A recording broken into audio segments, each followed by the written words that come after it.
Good morning, everyone, and welcome to this Scrutiny Board meeting this morning of the Infrastructure Investment and Inclusive Growth Scrutiny.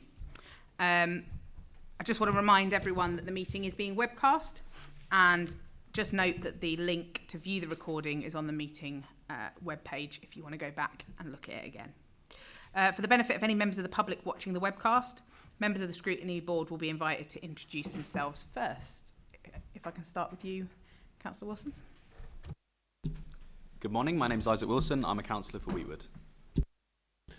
Good morning, I'm Councillor Andrew Scopes, representing Beeston Holbeck. Thank you. Good morning, Councillor Sonia Layton, Guiseley and Rawdon. Good morning, Councillor Michael Miller, Kippax and Methley. Morning everyone, Councillor Katie Dye, Killenbeck and Seacroft. Good morning everybody, Councillor Asghar Ali for Gibden and Hare Hills. Good morning everyone, Councillor Mohammed Shazad, Moortown and Meanwood. Good morning everyone, I'm Sandy, Councillor Lay for Otley and Yeadon Ward. Good morning, Ryan Stevenson, representing the Harewood Ward. Good morning, Councillor Neil Buckley, All Woodley Ward. Thank you, and I should have introduced myself as well, Councillor Hannah Bithell, Chair and representing Kirkstall. Becky? Good morning, Becky Atherton, Principal Scrutiny Advisor. Thank you. Just to remind everyone to mute your microphones when you're not speaking, please. And as always, there's a lot to get through today, so if folk can be succinct in your questions so we can get the most value out of the time we have together, that would be ideal. And with that, I'll move straight to the agenda. Becky, could you please run through items 1 to 5? Item 1, there are no appeals today, Chair. Item 2, there are no items excluded from the public domain. Item 3, late items, there are no late items today. Item 4, declarations of interest. Can I ask members to disclose any interests in accordance with Leeds City Council's Code of Conduct? I'll take silence as none. And number 5, apologies. Apologies have been received from Councillor Robinson, and Councillor Stevenson is substituting today.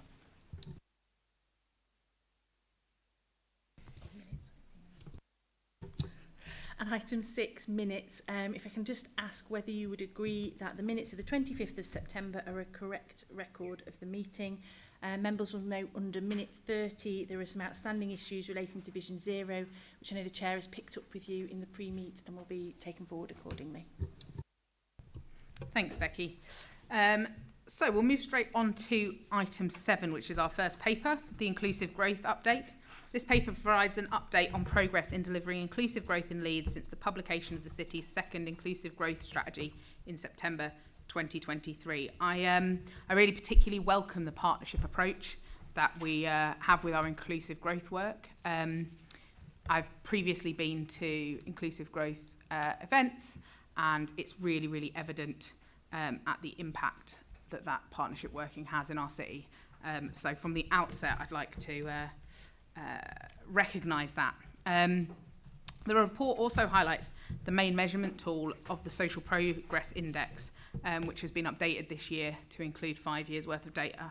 And I'd really like to put on record my thanks to Fiona Bolam and Graham Ponton for the training that they've provided to members so that we can better understand it and better utilise it for impact within our wards. What I'll do to begin with is invite officers and the exec member to introduce themselves. Good morning everyone, I'm Fiona Bolam, I'm the Interim Chief Officer for Economy and Skills.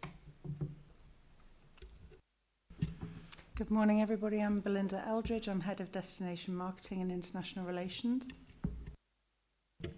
And I'm Councillor Jonathan Pryor, I'm the Deputy Leader and Executive Member for Economy, Transport and Sustainable Development. It's probably worthwhile I have the microphone just giving a very brief introduction before I pass on to officers. So obviously this is an update on the progress of our inclusive growth strategy. I think you're absolutely right, Chair, this is a really exciting piece of work.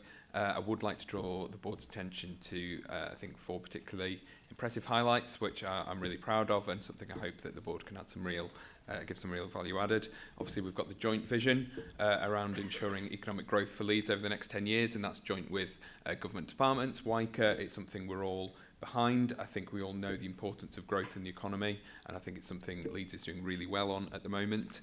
Secondly, the Employment and Skills Service, rated outstanding by Ofsted.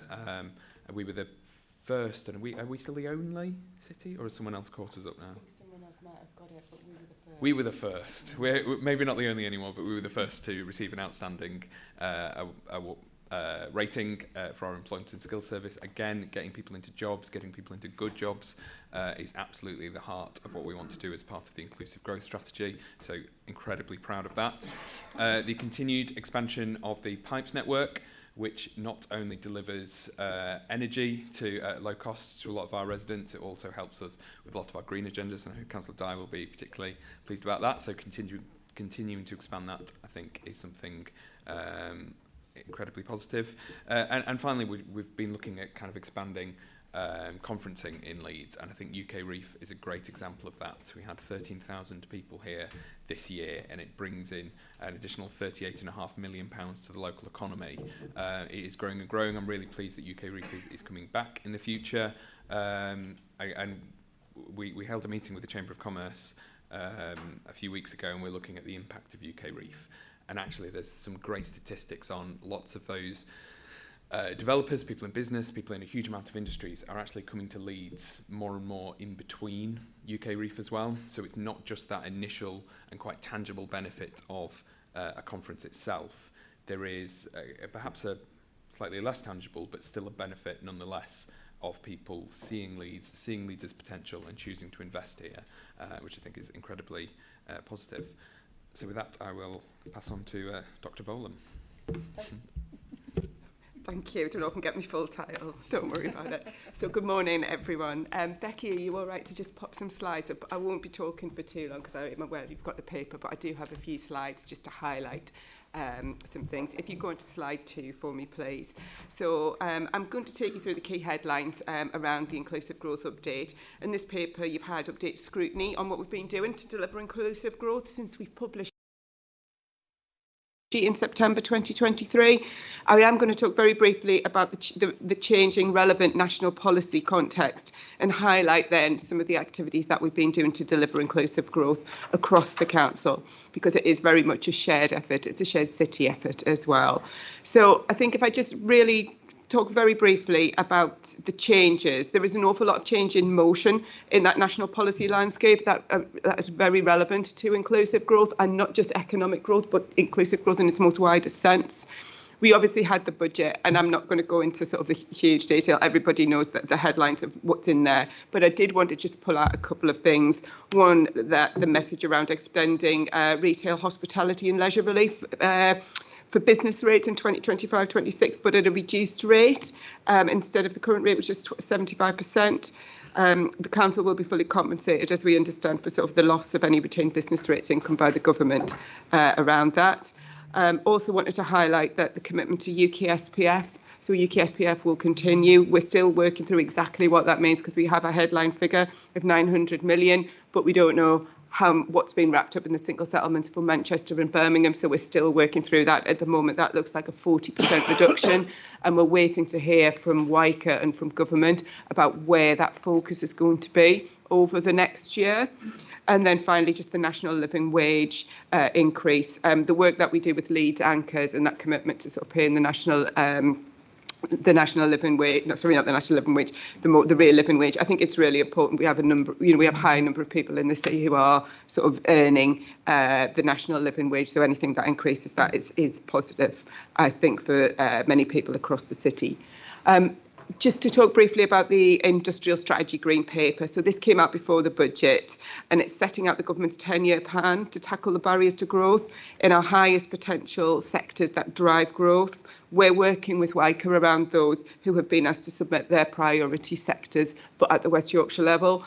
The sectors that have been put forward resonate really strongly with Leeds, actually. So there's some of the things that are highlighted: digital and technology, financial services, life sciences, and professional and business services. All of those really do speak very well to sort of the strengths of Leeds. So I think this is really positive. And just very quickly highlight the Get Britain working paper, that there are going to be 8 trailblazer areas across England and Wales, bringing together health, employment and skills. We don't know at this point whether West Yorkshire and subsequently Leeds will be part of that, but we will hear about that soon. That will be to improve support available to those who are inactive due to ill health. Becky, can you move on to the next slide, please? In terms of just a bit of the regional and local context, the West Yorkshire WICA are working on their growth plan, and we should be getting another iteration of that this week. And that will feed into the industrial strategy. And it highlights the opportunity for our economy if we can close that productivity gap with London and the South East. Cities across the UK actually perform less well. I know we've spoke about that at Scrutiny sort of a couple of times over the past sort of 5-6 years. Compared to our European counterpart, it's not just the London factor, i.e. London's a great global city, it does well, and anything doesn't compare well, but actually we don't compare well to sort of comparable cities in other countries as well. So if we could actually, even move ourselves up to average, that would be great, but we don't want to be average in Leeds. We want to be better. So ourselves, Birmingham, Greater Manchester, we all have productivity levels below the national average. So that growth plan, in part, is to see how can we address some of that. I wanted to just pull out as well some key trends that we're seeing at the moment in terms of employment and unemployment. So our employment rate is 73.5%. That was the latest figure that we got. It's showing a downward trend, and that's a slow downward trend, but a downward trend nonetheless. We are rated third out of the core cities, just behind Bristol and Cardiff. Our unemployment rate is at 2.8%. That's remained low since 2022. It is going up ever so slightly, but we are an awful lot lower, I think, than sort of the other core cities. So that's positive. There's been a lot more attention given at the moment around economic inactivity. Now, our inactivity rate is just under 25%, and we are seeing an upward trend around that. In terms of where we're seeing some of that trend, increases since 2023 seem to have been driven in part in the 16 to 24 age group as well. And in terms of reasons, it's a little bit ambiguous, actually. We're sort of being seen as being driven by people who do not want a job or other category. So I think there's a bit of work to sort of unpick some of that, actually, to really build our understanding. And the claimant count has gone up this year, and that's basically very similar to the rest of the UK. It's going up across the board. Becky, are you all right to move on to the next page? So just really to turn now to some of the delivery highlights, and Councillor Pryor has already highlighted some of those, so apologies if I'm going to go over a little bit of ground again here. I really want to highlight the Employment and Skills Service and the work that they do, and the Careers Fair. That photo up there on the left is taken from the recent Digital Careers Fair, which was sponsored by the Bank of England, so one of our new entrants into the city. It was really well received. We had young people from schools there in the afternoon, and then it was opened out into sort of anybody who wanted to attend, and there were talks available across the board, and we had a range of people exhibiting, from corporates, from people like the Bank of England, down to really small digital businesses. So there was really something there for everyone. And I also want to call out the brilliant achievements for our Employment and Skills Service. So with our adult learning and employer provider apprenticeship programmes, and being that first local authority to achieve outstanding, we are very proud of that, and we will be doing absolutely everything we can to maintain that rating, because we think it's important that we're delivering for people across the city in that way. The Leeds Apprenticeship Fair, we are planning for the next one in February. The previous one in February this year, we had I think 11,000 visitors. So we're now the biggest apprenticeship recruitment fair in the north, which is some achievement. We do pull people far and wide, and there are offers made on the night there from businesses, and we are hoping that this one's going to be very successful. We'll continue to work with all of our partners to make sure that that works very well for people across the city. We've got one of those pictures up there for a mass transit showing the trams. I'm really hoping that it does actually look like that, because it looks incredibly impressive. We're working very hard with WICA around that. So the consultation phase for mass transit has taken place, and everybody, I think, has, we've responded as a council. I think people have responded as individuals, and I think it's we should be hearing about the results of that in the coming months. We've obviously backed that first phase of the scheme, which includes a Leeds line between St James's Hospital and White Rose Park, as well as a Leeds and Bradford line. Really important, I think, for a conurbation from an economic perspective. That Leeds and Bradford together have got a population of 1.2 million. We would be bigger than Birmingham, and if we can work as a really good functioning economy, that's a big prize, actually. You could say that from a UK level, not just from a Leeds and West Yorkshire level. The government has allocated an initial 200 million to develop the mass transit plans between now and 2027, and phase one is planned to be in construction in 2028. Let's be positive. I think this would be great for the city, and we're all going to pull together to make sure this happens. While we're talking about transport as well, work continues on the redevelopment of Leeds City Station, helping passengers meet demand. It's one of the busiest stations, the busiest station in the north, and we are really a piece of national infrastructure. When you think about it, if something goes wrong at Leeds Station, it has a knock-on effect into the rest of the network.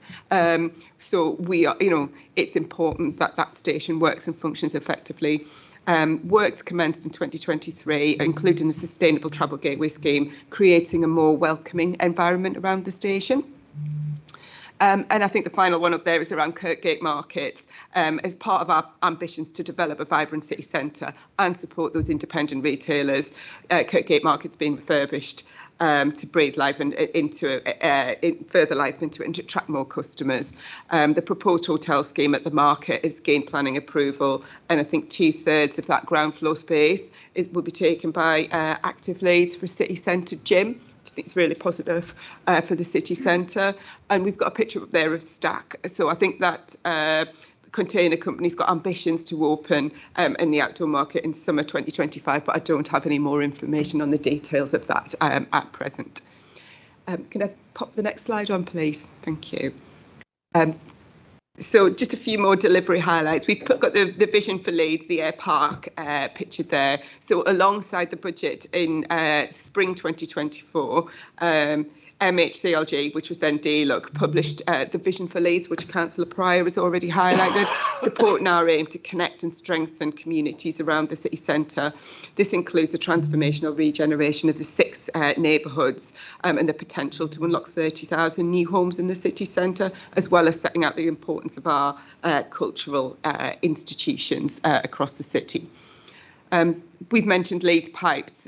This continues to expand with another £24.5 million funding recently secured from government to extend the network into the South Bank, which will benefit up to 28 buildings and 8,000 residents.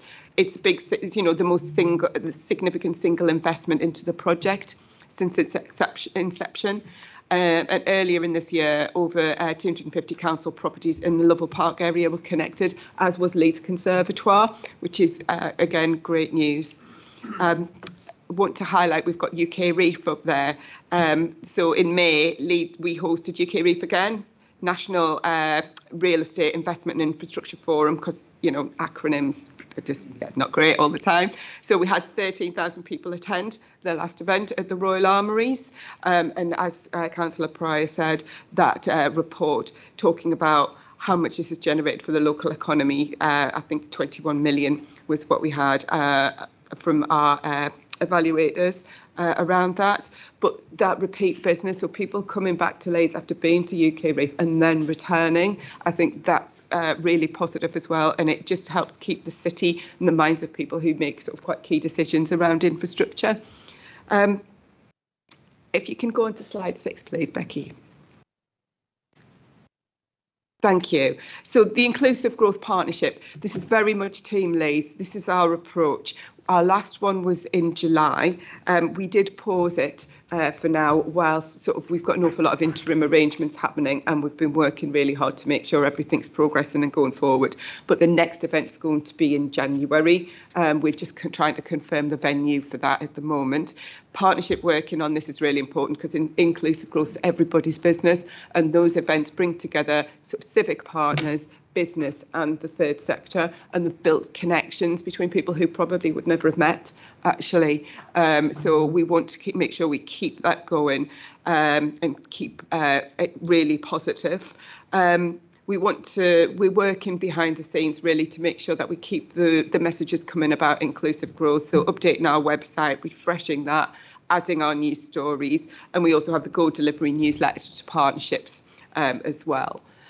We've highlighted their Leeds anchors on there. So the anchors work continues, and we've moved to a new partnership model whereby all of the anchors are contributing. This is a way of trying to stabilise the work because it's been done very much over the past 5 years, certainly, on the edge of everybody's desk. So just to reinforce the importance of this going forward, that people are contributing now. So that means that we can accelerate and look actually what it means to be for the whole city to be brought in and to have a more of a movement alongside the actual network. So we're going to be working on that over the next year. Okay. The priorities, I think, for the Anchors Network over the last year have included taking steps to improve access to anchor contracts for smaller and local suppliers through bringing together the procurement pipelines in one place.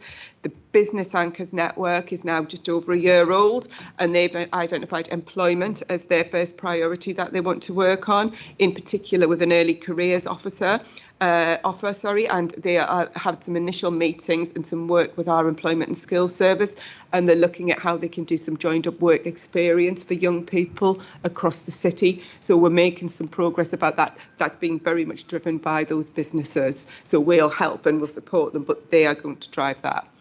Thank you, Becky. So really just to sort of to finish up here and to round up, we're keeping the focus on that. We're going to keep that regular drumbeat of inclusive growth events going.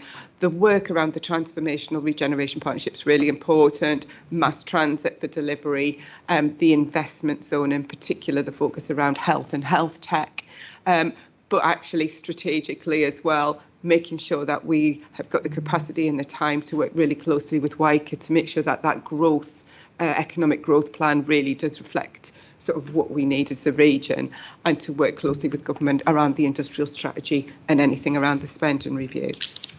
Thank you very much. Apologies, I do need some water. Thank you. I've already had Neil indicate, so Councillor Buckley, if we start with you, and then if anyone else wants to indicate, thank you. Thank you, Chair. I've got 2 or 3 questions, if I can.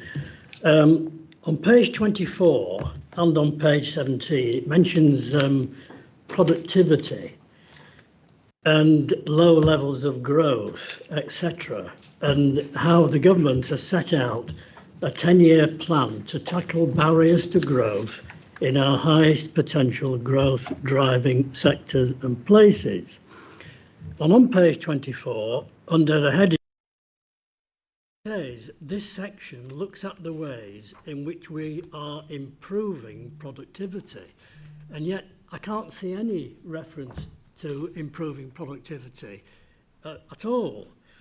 There are various spending commitments and so forth, but I'd like to know precisely how that affects productivity, particularly given the Leeds is really dependent to a large extent on the retail, hospitality and leisure industries, and those are very labour intensive, as we know, and because of the increase in the national minimum wage and also the national insurance contributions, employers are saying already that they're either going to pay the staff less or employ fewer staff. So I'd like to have something on that, please. And on page 21, right at the top, it says, as part of its new local transport plan, WICA are also improving the regional bus service. Well, how are they improving it? Because the buses haven't increased, the services haven't increased, so how is that happening? And also on the second line it says to increase affordability. Well, we've just had the maximum fare increase from £2 to £3. So how is that increasing affordability? And just a little personal point, if I can, very briefly, at paragraph 25 underneath, works continues to develop Leeds train station. Can we refer to Leeds railway station, please? Train station is an Americanism. Thank you. Before I bring officers back in, I just want to note that the 27th of November we've got buses coming to Scrutiny Board as well. So it would be worth also holding that question as well as having it answered today ready for them, just as a little heads up for you. Thank you. Okay, so if I pick up the point on productivity first, I won't be able to answer the question about the buses, and this was written before the budget and published before the budget. So in terms of the bus fares, that's something that's happened subsequent to this paper. This was correct at the time of publication. Okay, so if I come in on productivity, Leeds, actually, I know you mentioned sort of the importance of leisure and hospitality, but in terms of the growth and the growth of the economy, the big areas that are actually driving sort of Leeds itself are around the finance and professional services, our connection with digital, health, and the connection not just in terms of health as in the NHS, but the health, like the whole of the ecosystem that goes around it, and that's in line with those sectors that have been set out. So when we're talking about improving productivity, it's that focus on that next generation of work and supporting and helping those businesses to grow, particularly in the innovation space. So the work that we've been doing to try and activate through the investment zone and that focus on health and healthcare and health tech.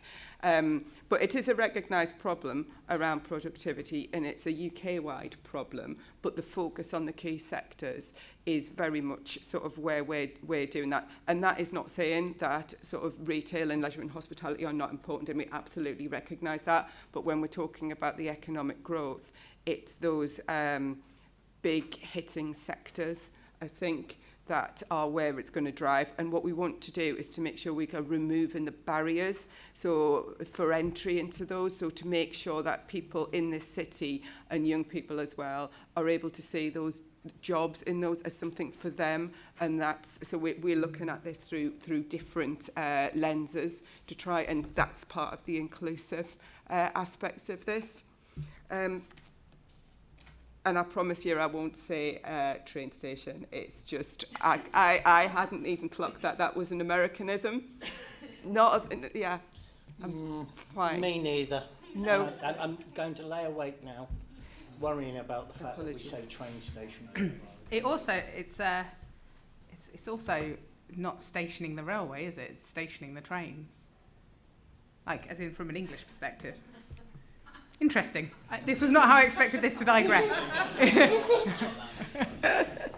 Okay. Did you have a follow-up, Councillor Buckley? Just briefly. Just on productivity, of course, the public sector productivity since 2019 has gone down, considerably down, including in particular the health sector. The National Health Service, despite having tremendous increases in money given to it, is actually performing fewer operations than it did 5 years ago. And this is a major factor, as well as the rest of the public sector, in bringing down the overall figures. Do you not agree? Money went to PPI.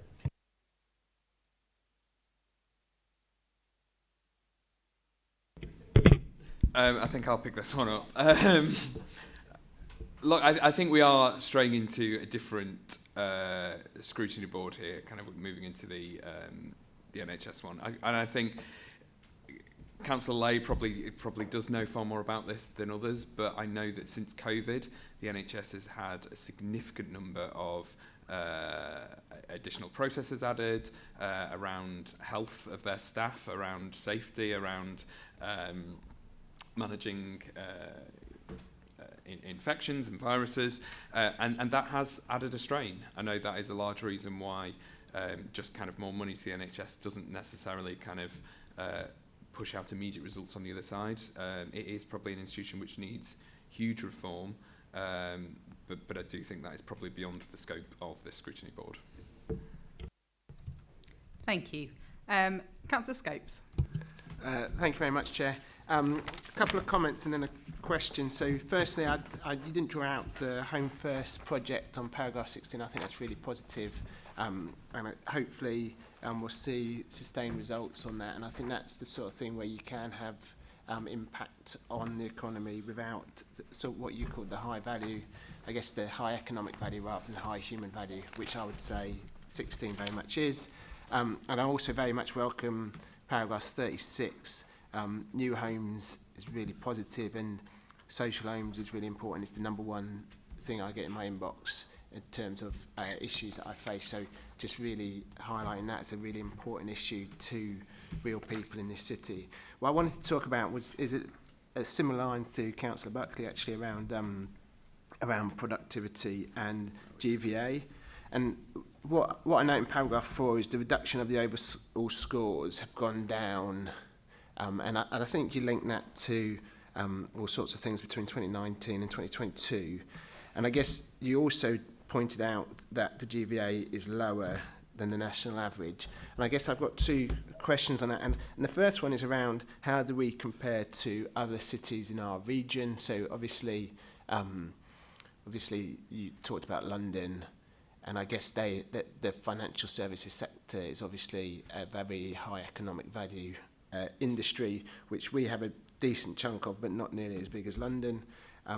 So I guess how are we doing to compare to our peers? And that, I guess that also, your graph, which I hadn't seen before, you mentioned other European cities, but you didn't say how we actually compared. So the gap looked like it's 12.9% on your graph between us and the UK average. So it'd be interesting to know how that is compared to comparative cities in Europe and our neighbours here in West Yorkshire. And so just that productivity, where's the average?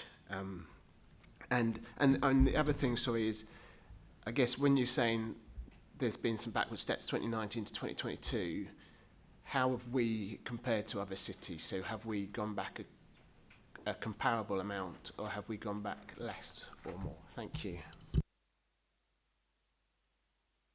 Sorry, you mentioned paragraph 4 as well. That's on the SPI. That's separate. That's the social and environmental measures, not the economic measures. If I take that bit first, and then I'll come in on some of that, the productivity stuff as well. So on the SPI, yes, I think things have gone backwards. This is not done across the whole of the UK, so we've worked with the Social Progress Imperative to do this for Leeds. So whilst they do some of that across the world, it's we don't necessarily have a comparator because not every city's doing that. But those are really long-term measures and indicators. So actually you do see that, and they do pick up very trends that are not just local. They do pick up national as well. And a lot of what's in there at the moment is you're seeing the impact of both COVID and the consequence of the cost of living crisis and high inflation that followed. I think it'll be interesting to see next year's when we do that. So we're doing those every couple of years, and I think that'll be the interesting one to then track what's improving and what isn't. We did see one improvement, which was in one of the health ones, actually, which was slightly unusual. So we are looking at some of that and some of the analysis of that. If I turn to productivity, we are basically tracking fairly similar in that we just bumping along quite a lot. We're better than other places in West Yorkshire, so the productivity of Leeds, as you'd expect from being the major city with those higher value industries. We do better than West Yorkshire. We're about average, I think, for the core cities. I will come back to you and actually report back on exactly where they are, because I haven't got those figures in front of me at the moment. We're pretty similar to sort of cities such as, I think Bristol's probably one of our comparator ones, where we are pretty similar. And I'll come back to you on the European stuff with that's a bit more detail. But the European cities, they do track much higher in terms of productivity. And some of that is what it always is, which is around transport and connectivity and skills. Those are sort of some of the big drivers, as well as sort of some of the capital investment in businesses.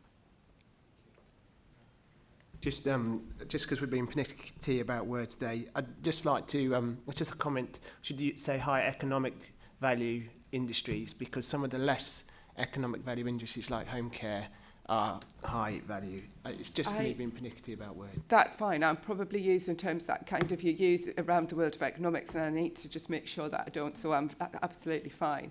I think high GVA generating, it doesn't mean that they're not important. Those are the sectors, the foundational economy sectors, are things that are incredibly important. They employ a huge number of people, and actually, if people are not doing those jobs, the rest of it's not going to work, is it? So I absolutely recognise that. Thank you.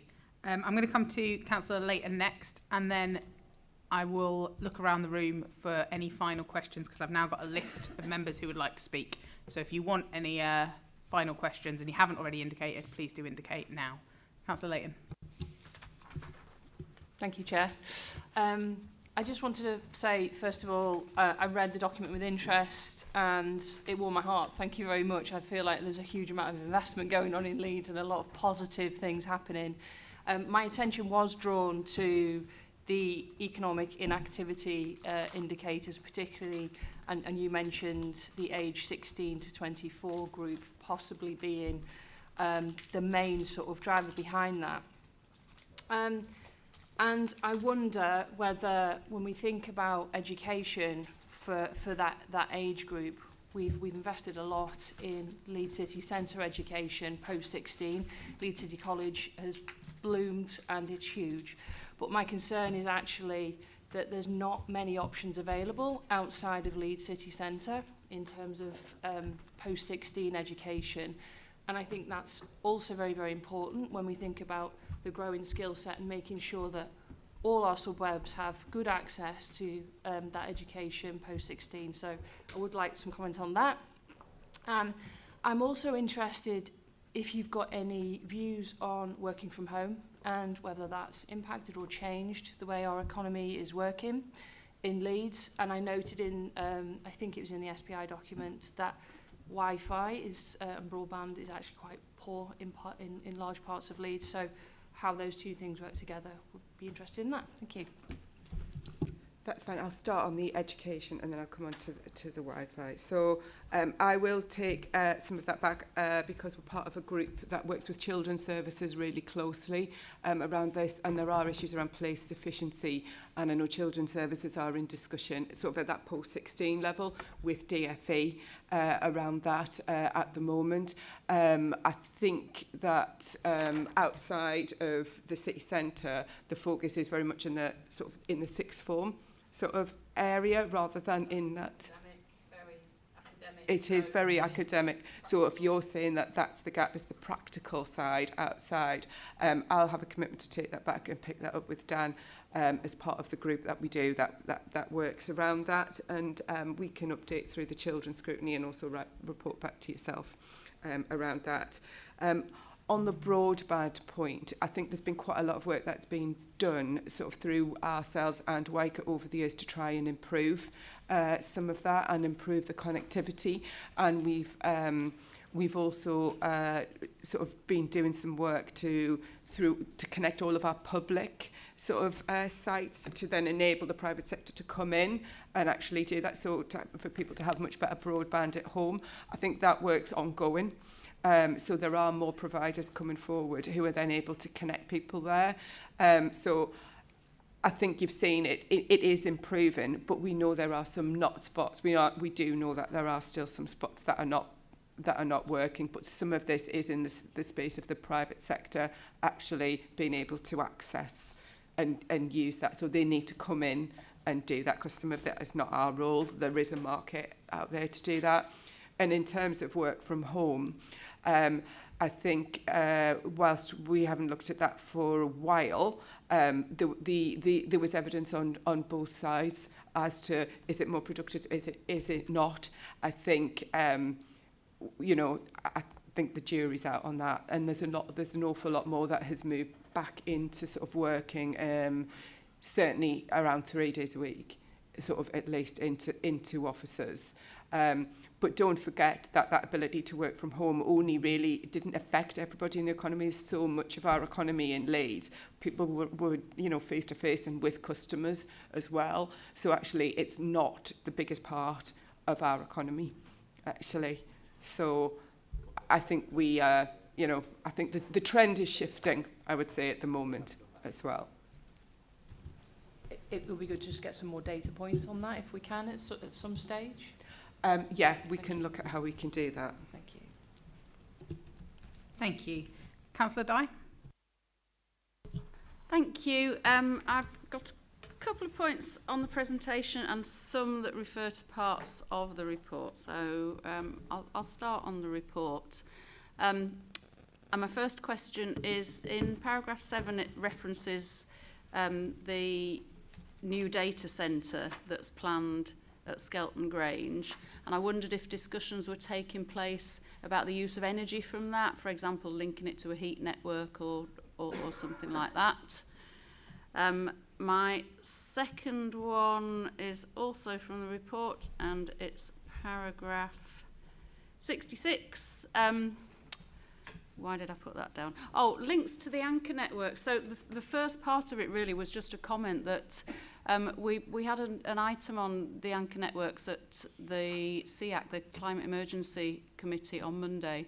And some of the work that they're doing is hugely impressive in terms of decarbonisation. So that was just a comment really, rather than a question. Very, very impressive, and good to see the links between the organisations.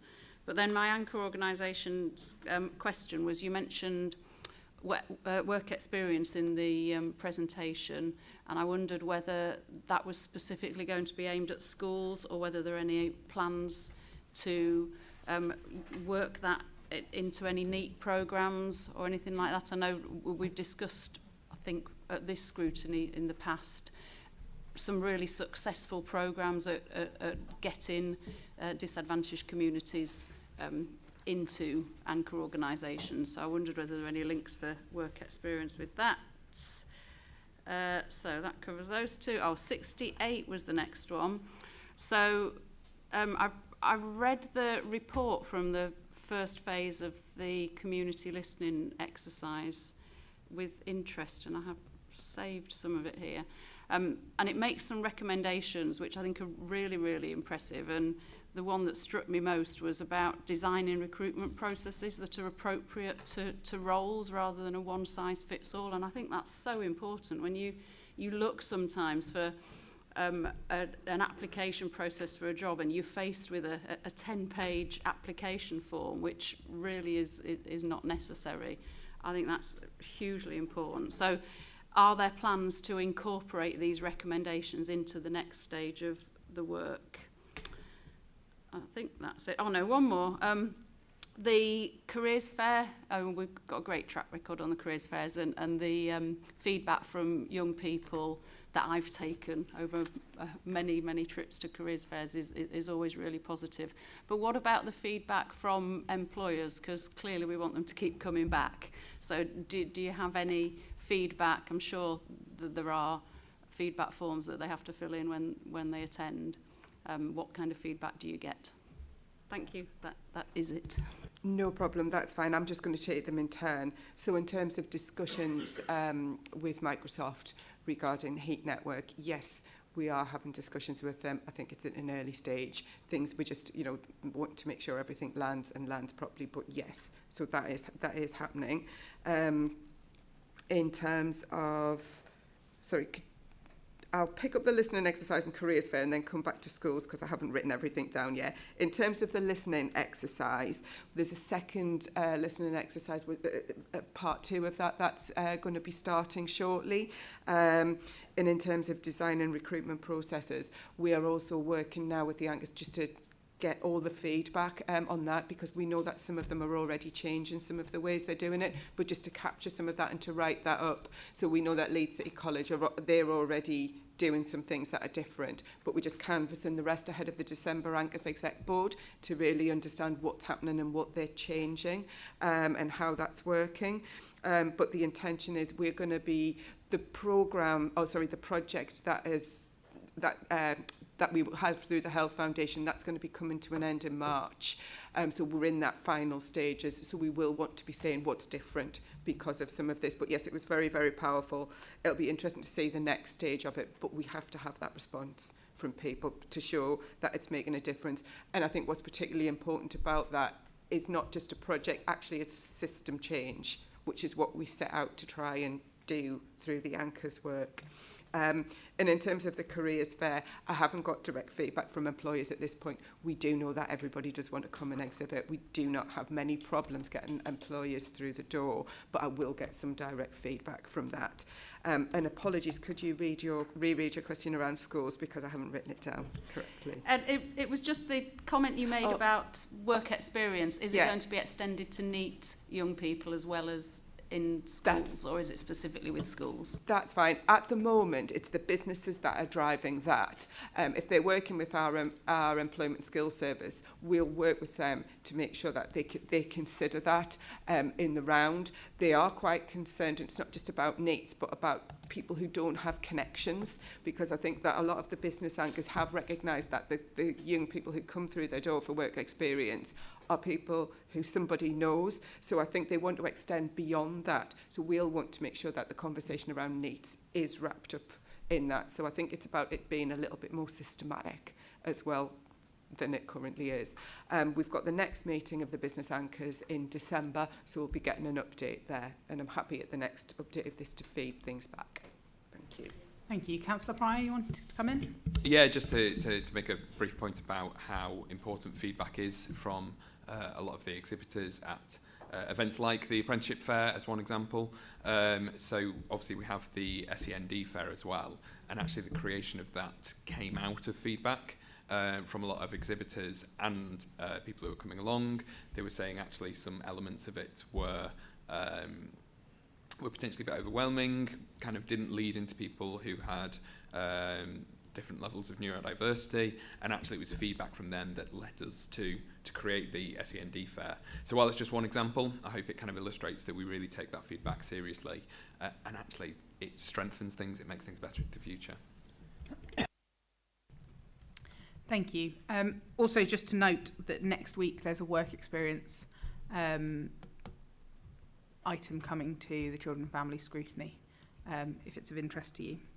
And thank you to Becky for keep telling me what's on other agendas. I don't want to look like I'm taking the credit for knowing all of the scrutiny agendas. Okay, if we can remind ourselves to be relatively succinct, please. Councillor Wilson.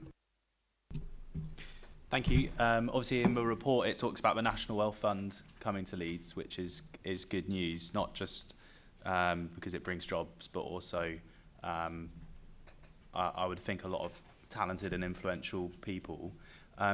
Could you talk about how we can capitalise on that? You know, just off the top of my head, bringing them into the Anchor network. Can they play an advisory role on any of our own work? You know, what we're doing to just really take advantage of that opportunity.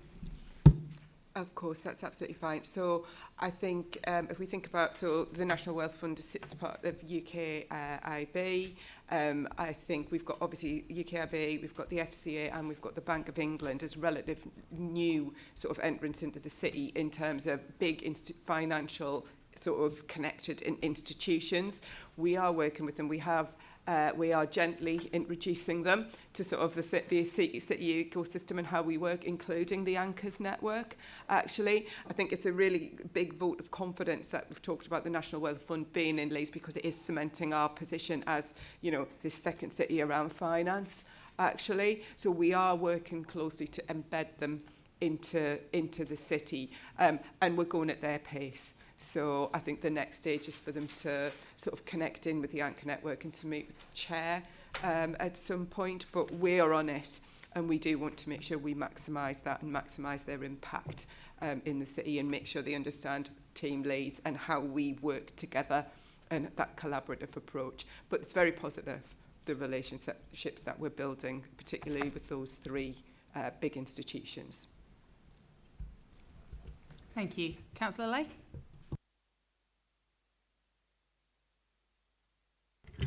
Thank you, Chair. I don't really, questions might come out of my comments, but I just wanted to make some comments really, and I will be brief. All right. Firstly, personally, like to congratulate the Council's Employment and Skills Service for the excellent job that they are doing. I think there's more to do, of course, there always is. And Ofsted obviously feel that they're doing a great job as well, because they've been given an outstanding rating. I also want to congratulate the team for the city, and personally Councillor Pryor, I think, because as someone who has a long-standing interest in people with a learning disability and with other special educational needs and disabilities, there has been a real change, I believe, in the last 5 years around the city's willingness and this council's willingness to support people who sit outside the typical child, the typical young adult, the typical adult. I'm really pleased that we are working as hard as we are to help those vulnerable adults. There's still, as always, more to do, of course. I just wanted to also just quickly, I'm not an economist. I'm not particularly bright on finance or any of those things, but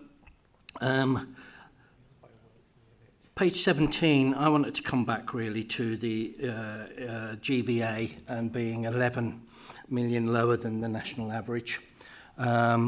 What concerns me is that on current trends, the gap is projected to widen, and it's written here, by 20 years' time. It's obviously a stupid question, because you're going to say, yes, it is. But what more are we doing to... we obviously believe that all of the things we're doing will narrow that gap. Is there even more that we could do if we had more resources? Yeah, sorry, I don't mean it like, but yeah, yes, there is. But let's be clear, when we're talking about this gap, we have to remember that that's to the UK national, but London's included in that, and London's a global city, so it can distort it a bit. But actually, we do track lower. We track lower than similar cities, not just Leeds, but all of those sort of second-tier cities in the UK track lower than sort of some of our European counterparts. The things that we can do are about, improving our transport to help people, goods and services to get to work. Things like broadband connections, again, which we've mentioned, because that's part of that. Skills and employment, getting people into good, high-paying jobs that they can kind of, that they have a long career, they can have a career in, and a career path. All of those things are all important for ourselves, and certainly for inclusive growth. To me, I think sometimes we talk about the gap and the productivity gap as a goal. Actually, the goal is that we improve transport. The goal is that we connect people to jobs. The goal is we remove barriers so people can see themselves in those jobs and those roles. Closing the gap is a consequence of it. It's not the main driver of some of this. Actually, it's the other things. This is a consequence. It is important, but let's not necessarily always look at that and go, that's the goal. The goal is the things that actually really matter around this. Thank you. And then we've got about 2 minutes left. Councillor Stevenson. Here we go. Thank you, Chair. I'm obviously on secondment from Children's Scrutiny Board today, and we always say at Scrutiny, or it's often said that when we talk about things like child poverty, the levers are largely at a central government level rather than just locally. And so with that in mind, your comments earlier around growth, the OBR reports that after the budget policies that GDP growth will lower in the final 3 years, the forecast below the estimate for the medium term potential output of growth. So in that context, now after the papers were published, the result of the budget is that growth is going to be lower than forecast.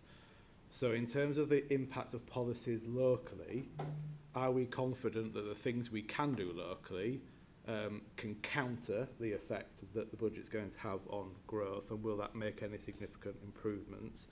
On skills, I think it's paragraph 10, it mentions skills. Obviously, tuition fees are now increasing. That's going to cost £300 million, raise £300 million, £390 million for universities.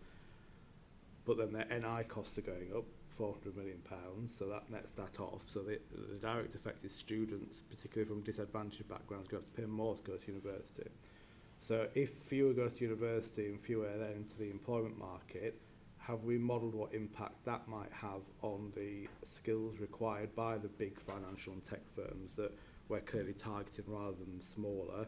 My third question is just, your report mentions paragraph 43, a lot on health tech, but whilst this report was published, there was already a question mark over the health tech investment because the LGI rebuild has been stalled.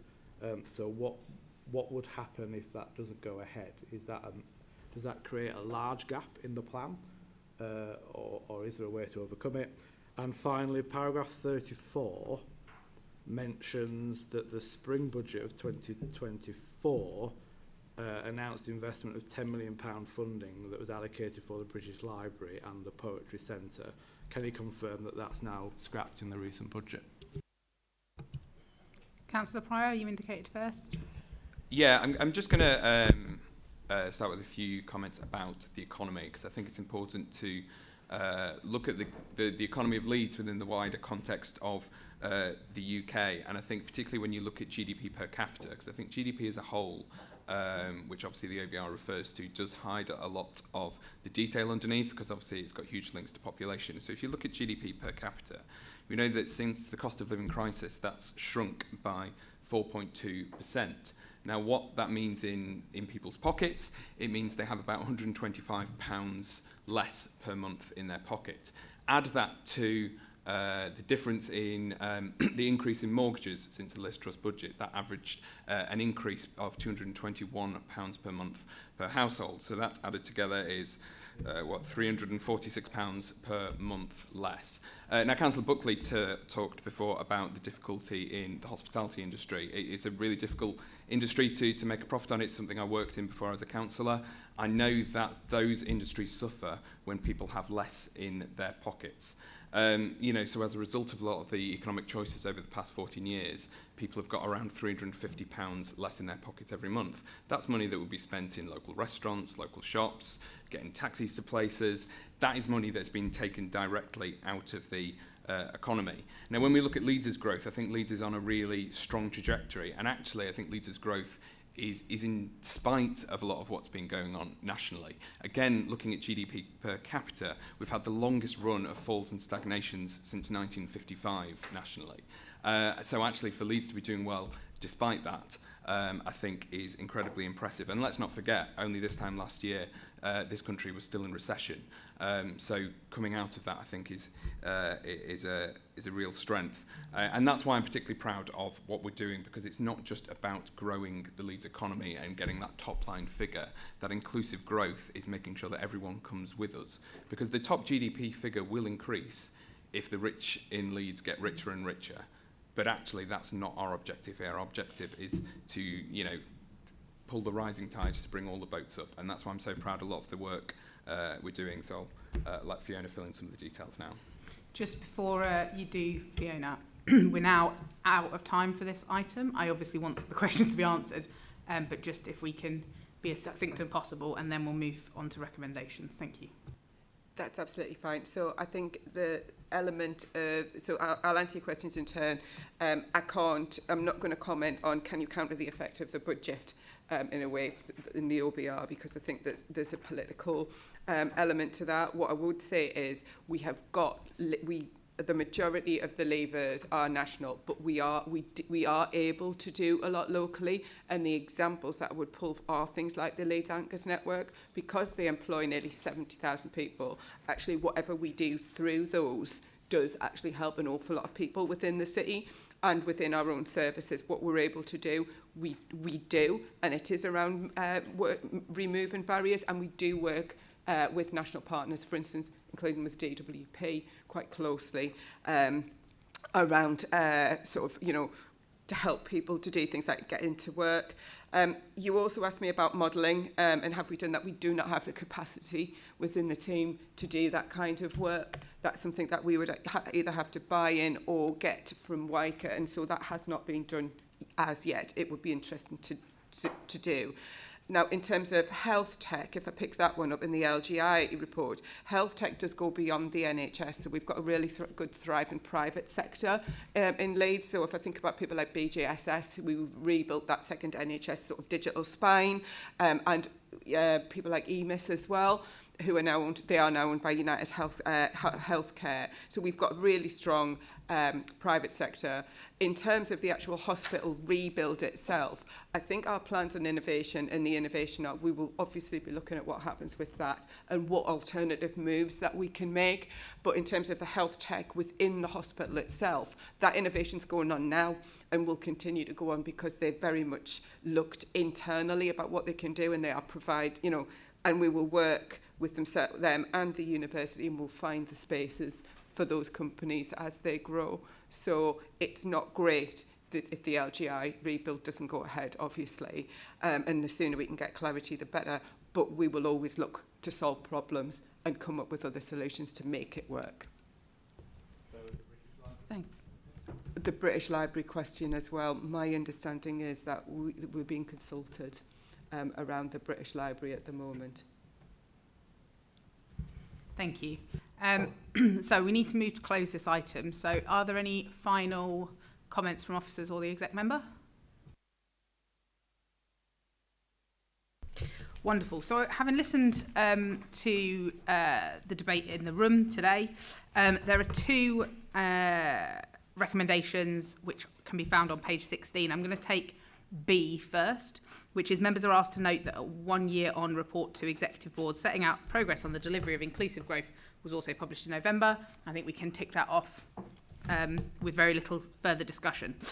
So then moving back to A, members are asked to note progress made in delivering our collective ambitions set out in the Leeds Inclusive Growth Strategy and agree any appropriate Scrutiny Board actions that may arise from this report. Listening to what has been said, I would suggest that I send an email which confirms our support for the Inclusive Growth programme, and then link into it the especially the improved productivity and the infrastructure that's needed for it, because that's come up several times from members. Support for the provision of more practical education, and perhaps I will include the Children and Family Scrutiny Chair as well, because on the 24th of January there is further education coming to their Scrutiny Board as well. And then finally to also include our support for the Anchor Network and request impact updates on their work in the future work programme. Does that cover everything that everyone felt was pertinent that came out? Are we happy with that? Yeah? Nods, nods, nods, good. Okay, in which case, thank you so much for bringing the paper to us. It was a wonderful read and really gave us a good indication of a lot of the different aspects going on around the city, because obviously it's so very all-encompassing. We will move on next to item 8, but before we do, I will give a 4-minute comfort break to go to the loo, and I will see you back here at 25 past. Thank you.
Thanks very much, everyone, and welcome back. We're moving on to number 8, which is a report on the visitor economy. We've done introductions already of officers, and this report focuses on the economic impact of tourism in Leeds. And I'm really delighted that this is coming to Scrutiny Board at the direct request of members of the board. Officers will deliver a presentation before we move into questions and our comments. So I'll pass straight over to you both. Thank you. Thank you very much. Thank you, Becky, as well. So the visitor economy team obviously comprises of Conference Leeds and Visit Leeds. So that's the conferencing bureau for the city and the leisure tourism promotion of the city. And we're there to promote Leeds as a leading European destination. So if I could move to the first slide, please. In terms of what we've delivered in 2023, we have attracted over 31 million visitors. It's the highest figure since records began. And I just thought it would be really interesting because in 2019, we welcomed 30.41 million. So we're actually higher in terms of visitor figures than we were pre-COVID. And that's on a par with including Bristol, who are also achieving higher figures than pre-COVID.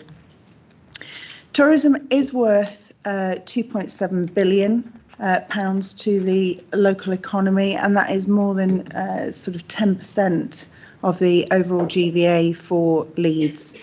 And that, again, that's up from 2.2 billion in 2022.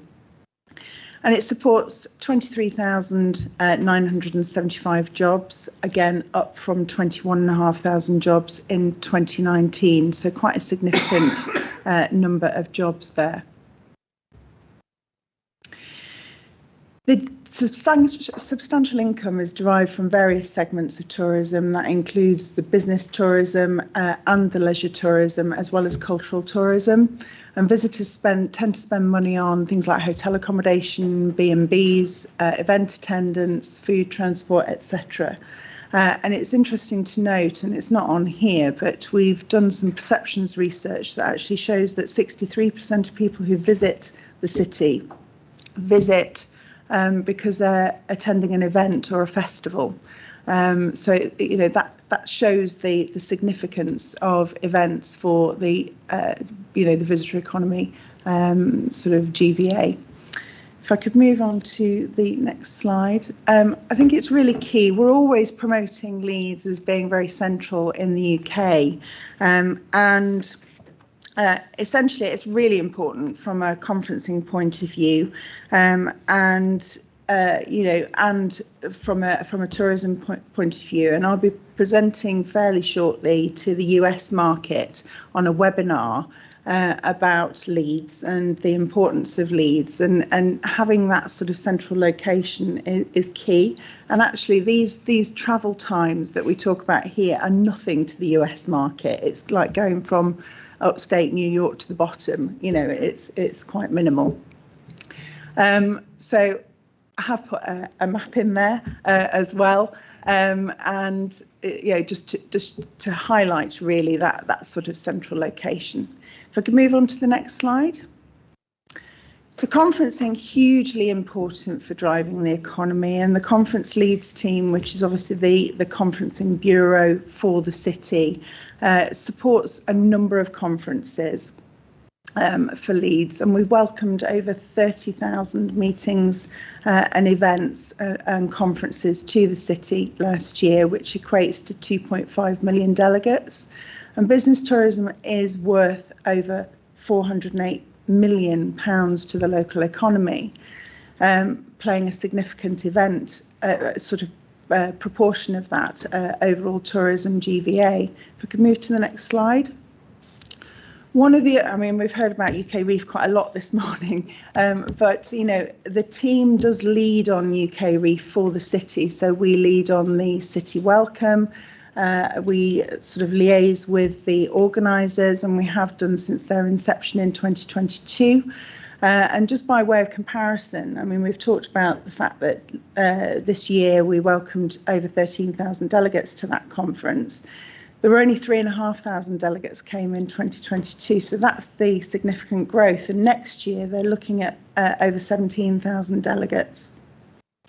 It's also changed the face of conferencing for Leeds as well, because we are the only core city without a convention centre, or a convention centre with a sort of a spade in the ground. Bristol are bringing 2 convention centres on board by 2026, and Newcastle are bringing one on board by 2026 as well.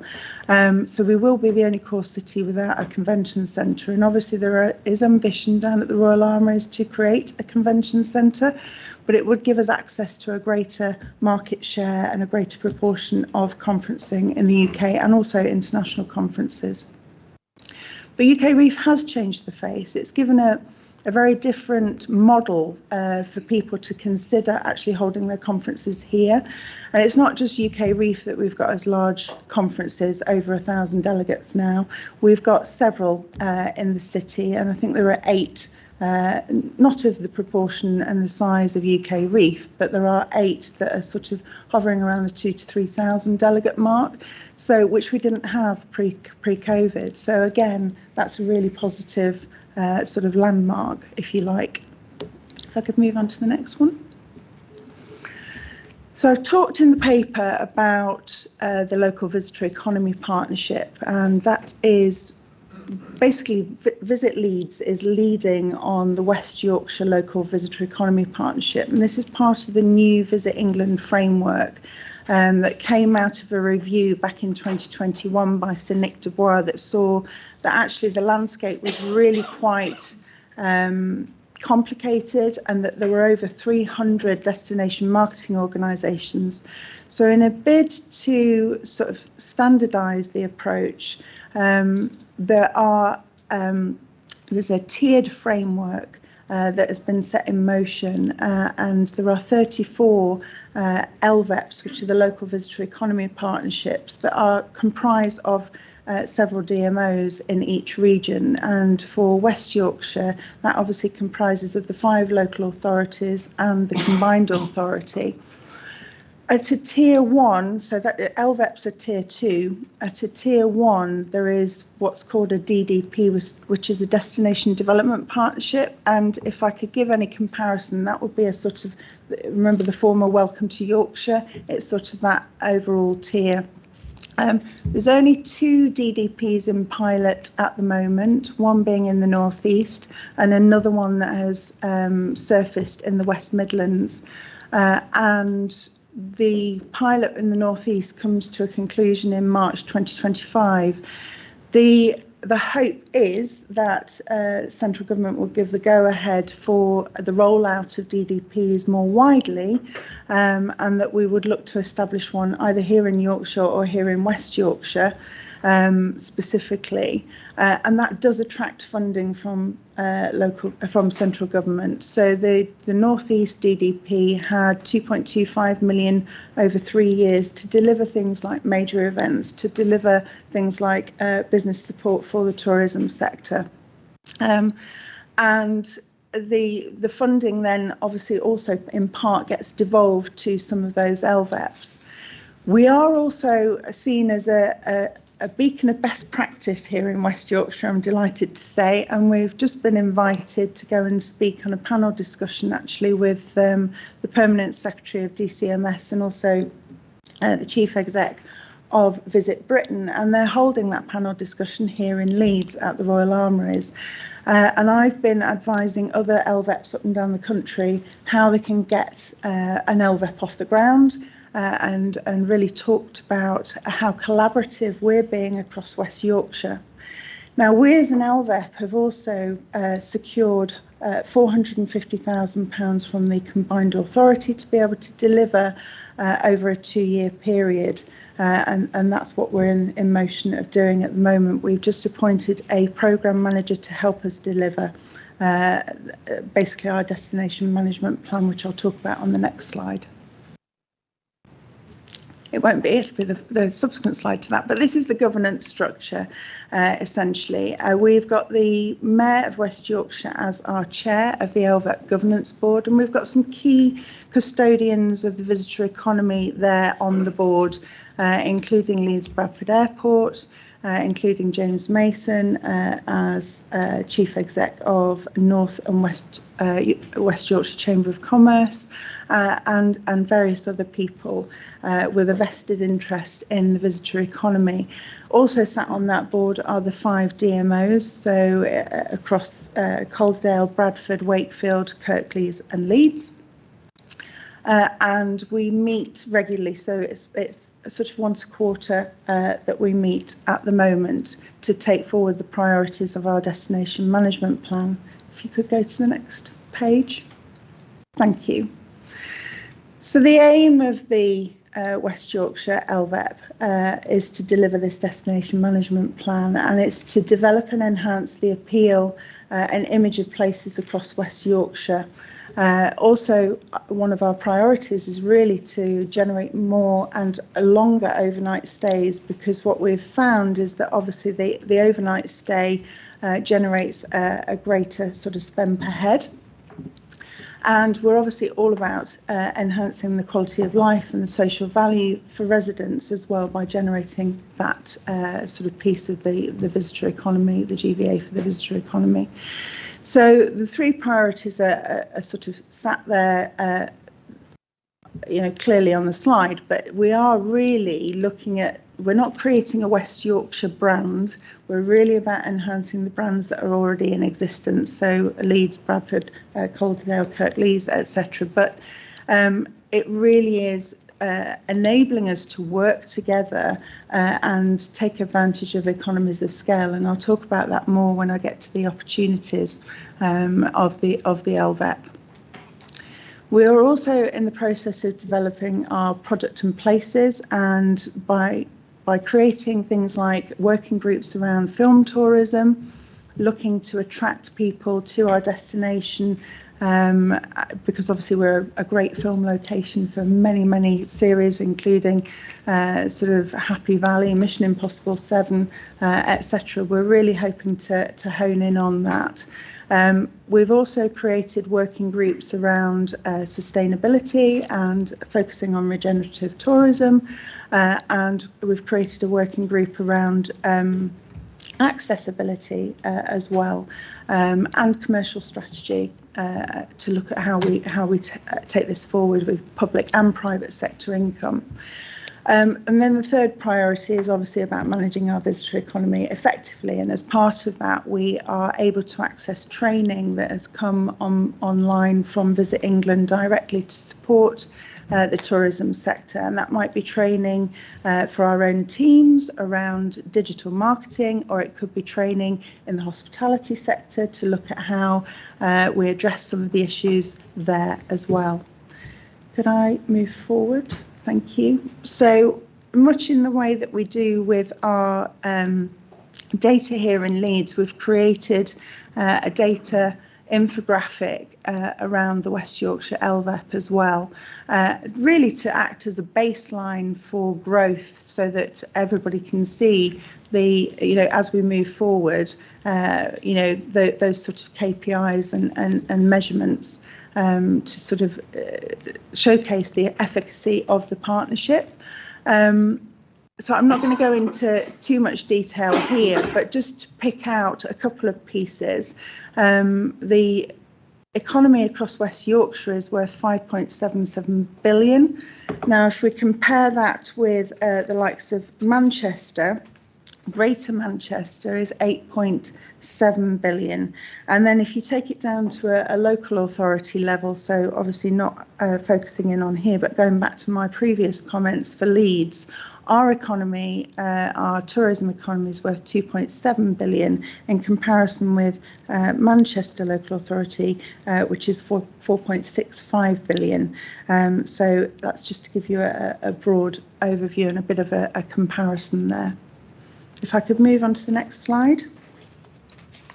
So talking about some of the opportunities here, I talked about economies of scale. There are economies of scale that sit around data and research, because obviously, You'll be aware that in order to deliver any of our campaign work, or in order to be able to target the right audiences, we have to have the right data and research.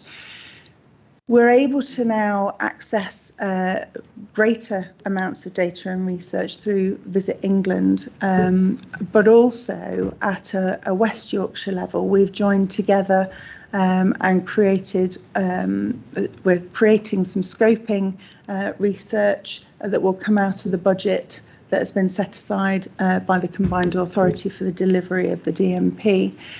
There is an opportunity as well of creating a DDP, so that tier 1 level of the Visit England framework, either at a Yorkshire level or a West Yorkshire level, and that's yet to be determined what that will look like.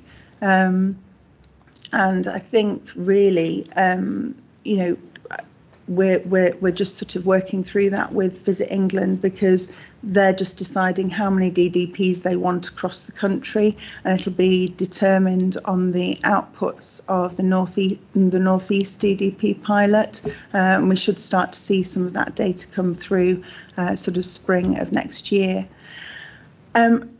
Just to point out, we are the only city in West Yorkshire to support conferencing at scale, and I've got this as an opportunity and as a threat.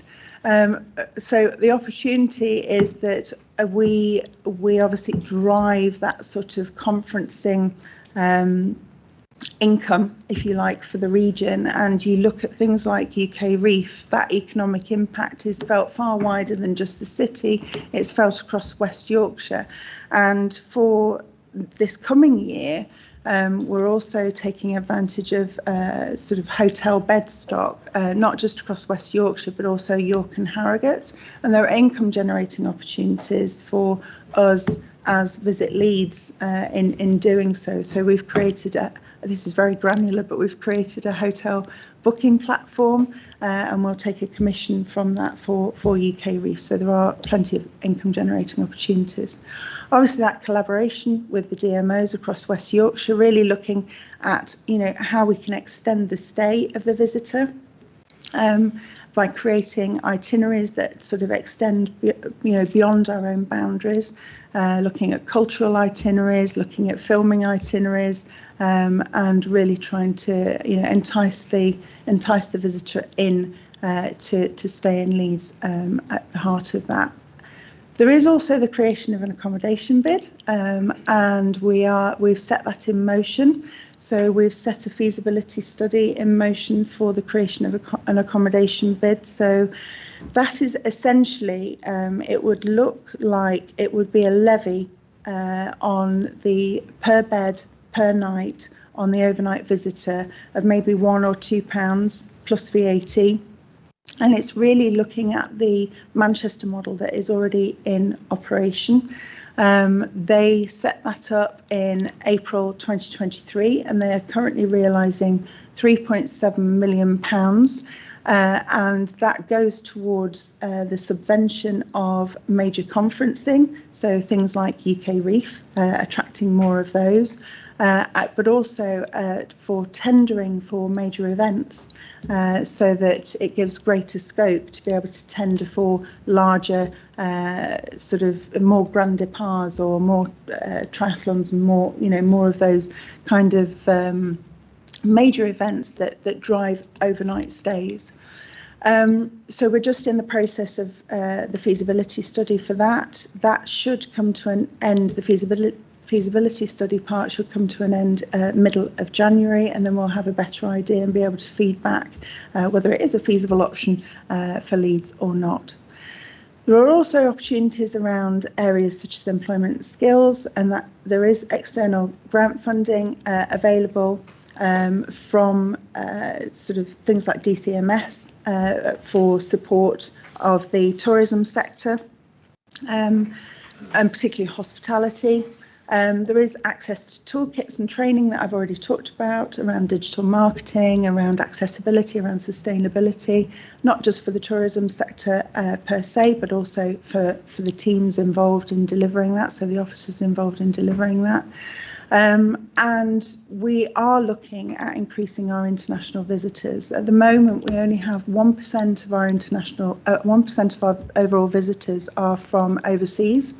So there's huge potential for growth, and we can see from the data from Oxford Economics that actually the international tourist tends to spend an awful lot more than our sort of regional or national visitors. So it's really important that we capitalise on that.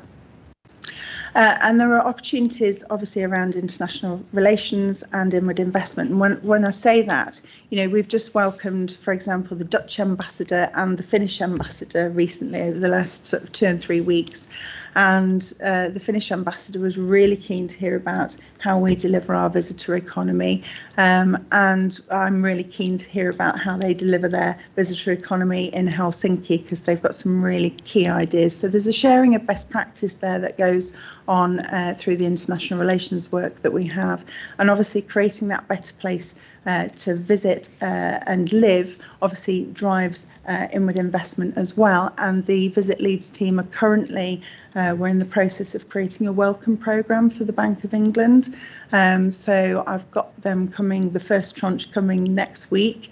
We're going to really showcase what Leeds has on offer, because out of the 500 jobs that the Bank of England are having here in the city, there's only 100 that will be coming up from Leeds. The other 400 will be sourced locally. But those 100 that they're bringing up from London, I'm really showcasing that we've got everything that London has to offer. We're just a little bit more compact.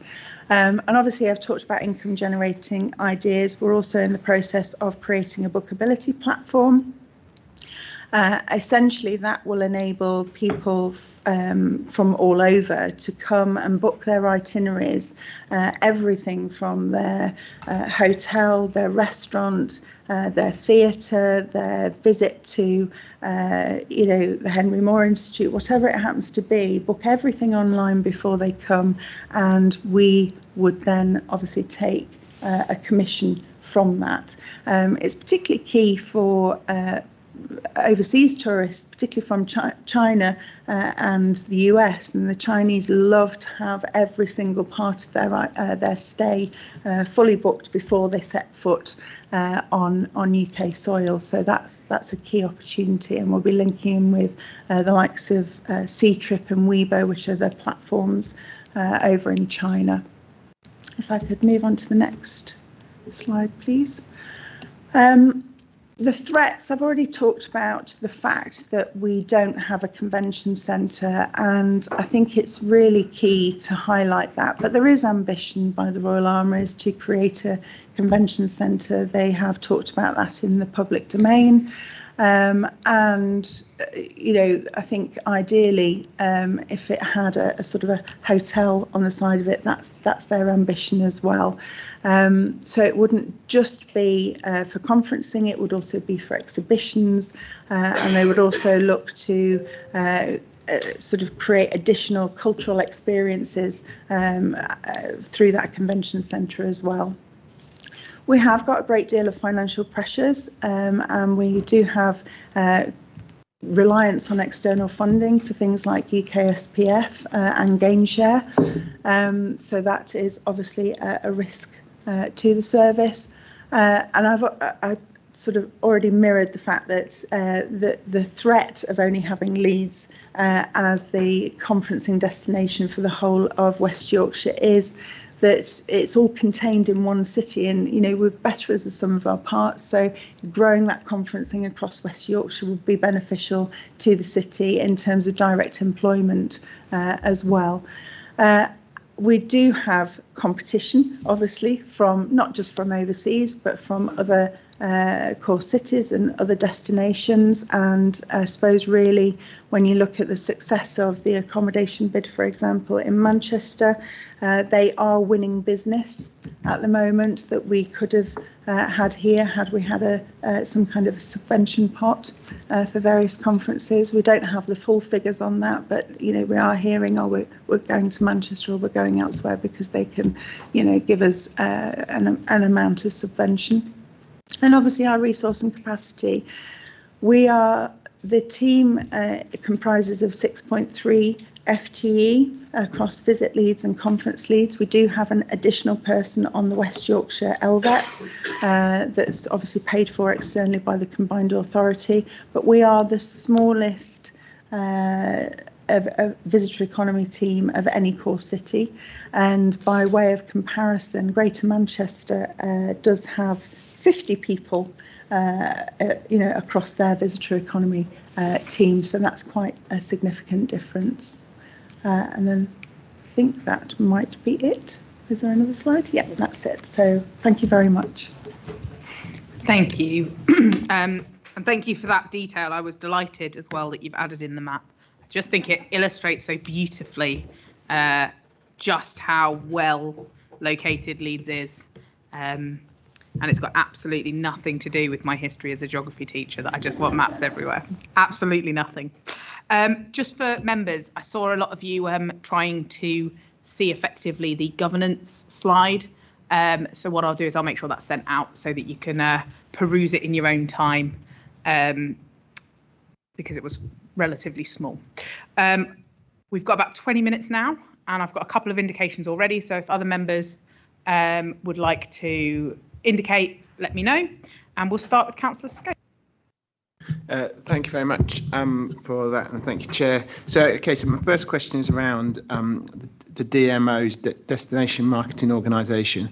I guess my question is, who sits on them, who decides who sits on them, and what their structure is? I think there's a linked question to that around how is the destination team in Manchester funded. I guess there's a link to the hotel levy, and that might change things. And then my second question is slightly different. It's around Airbnbs in communities.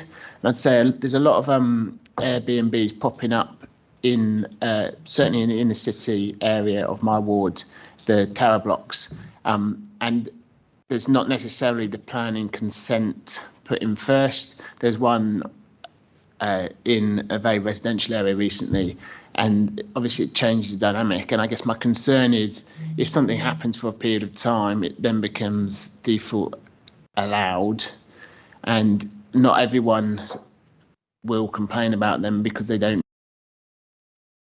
So I think there's a concern around the Airbnb impact on communities, and so I'd appreciate your comments on that, and whether they would fall in the per person, per bed, per night type levy. So thank you. Thank you, Councillor Scopes. So I'm going to take them in reverse order, just to be different.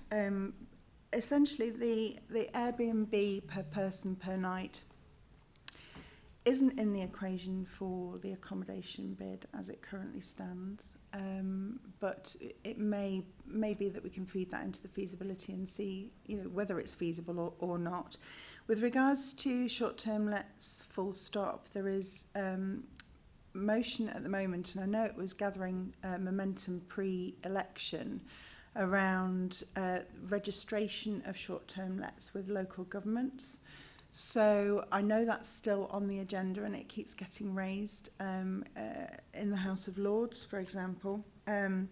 So I don't know where that is at the moment, but there is definitely, the direction of travel is that short-term lets moving forward should be registered with local government, and that would give us greater control.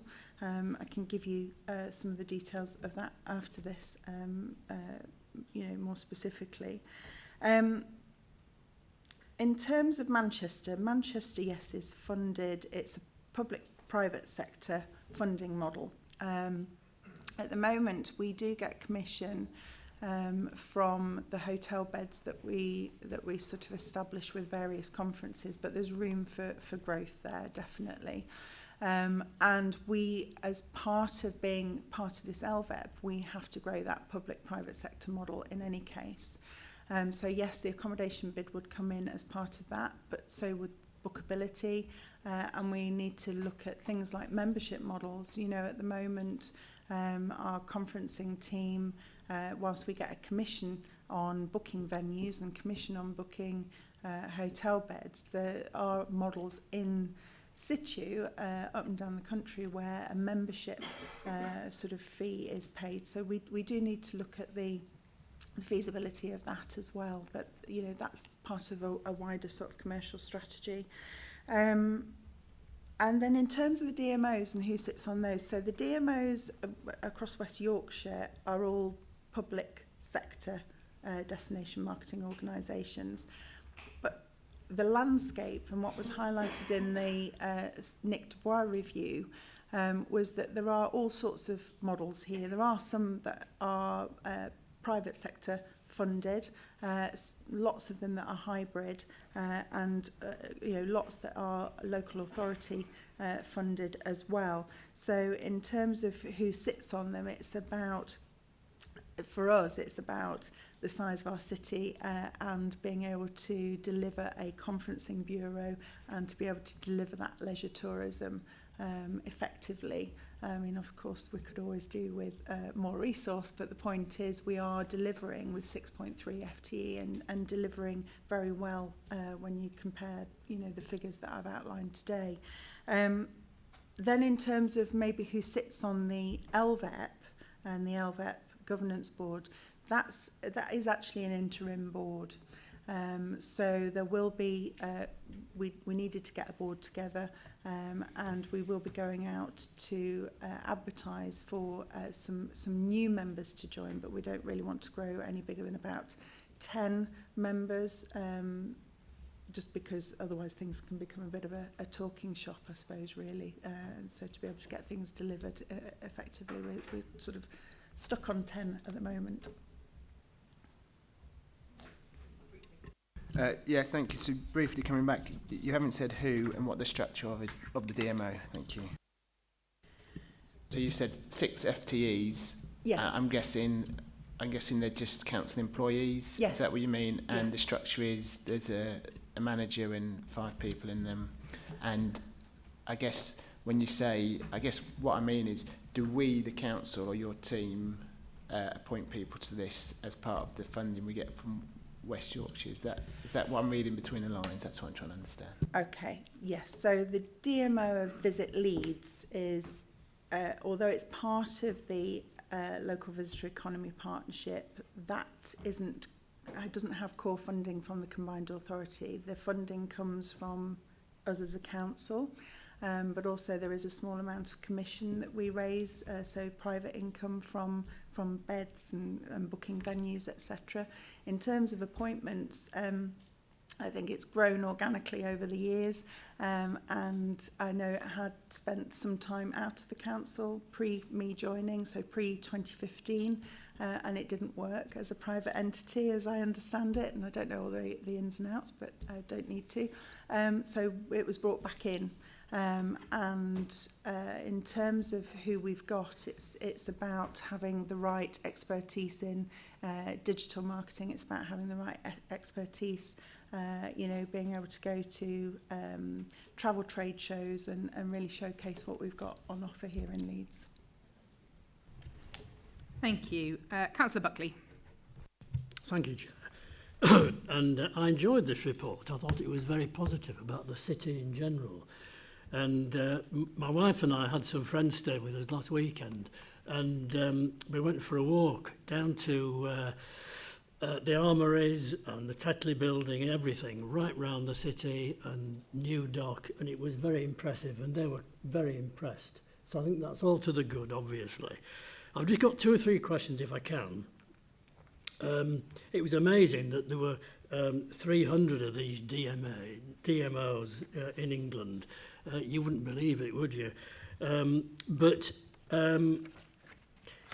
I just wondered, taking up Councillor Scope's point about these directors, and you were advertising for 10 more, potentially, or at least, well, I'll yes. develop the question then.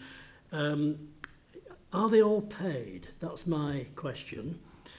And secondly, at the top of page 37,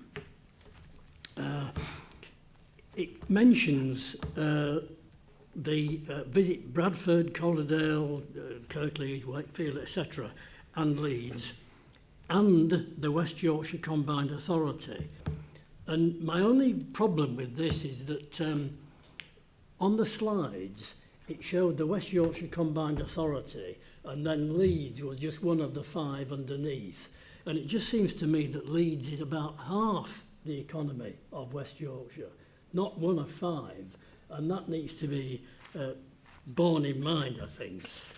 And lastly, as regards the conference centre at the Armouries, is this going to be a proper size? It's not going to be a make, do and mend, is it?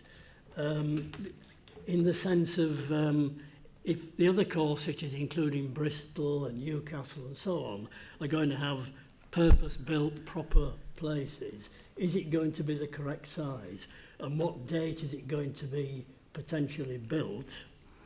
And my final point is, could Councillor Pryor comment on the possibility of a Heathrow link? Thank you. Thank you, Councillor Buckley. Yes, 300 DMOs is a staggering amount, which I think is probably why they wanted to sort of standardise the landscape. And that could be anything from a small sort of, you know, heritage DMO that looks after just railways in a particular area, right through to sort of big city DMOs. So it's the full range.